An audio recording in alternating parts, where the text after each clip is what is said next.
আমাকে একজন কমেন্ট করেছিল ফোন কিনতে গিয়ে স্ন্যাপড্রাগন হিলিও ডায়মন্ডসি এগুলো দেখে আমার মাথা ঘুরে গেছে। তো আমি কি করব, কোন প্রসেসর কিনবো, কোনটা কিনলে বেস্ট হবে, কোন প্রসেসর থাকলে ফোনের পারফরমেন্স বেটার হবে। তো আজকে সেইটাই আমি আলোচনা করব, যাতে তোমাদের নিজেদের যাতে না কনফিউশনে মাথা ঘুরে যায়। তো ভিডিওটা মিস করবেন না, এর পর্যন্ত দেখতে থাকুন। প্রসেসর হচ্ছে তোমার স্মার্টফোনের ব্রেন।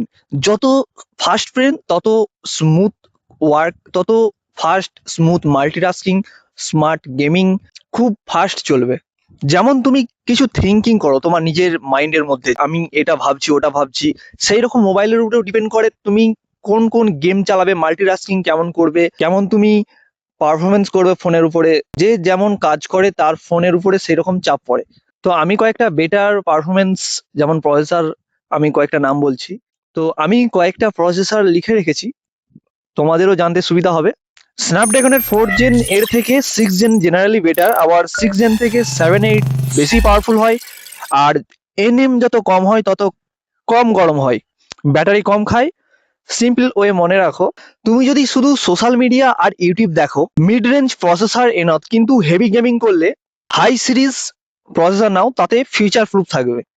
তো পরের ভিডিওতে আমি বলবো তোমার ফোন ফাস্ট করার Ninja technique. I will show you 3 hidden tricks in the next video. 3টে এমন ট্রিক রয়েছে যেগুলো তুমি ফলো করলে তোমার ফোন একদম সব দিকে ফাস্ট চলবে। তো ভিডিওটা যদি মিস না করতে চাও, চ্যানেলে যদি নতুন এসে থাকো, অবশ্যই চ্যানেলটাকে সাবস্ক্রাইব করবে। আর ভিডিওটা ভালো লাগলে ভিডিওতে একটা লাইক করবে, ভিডিওটা তোমার বন্ধুদেরকে শেয়ার করবে যাদের ফোন খুব স্লো হয়ে যায় সব সময়।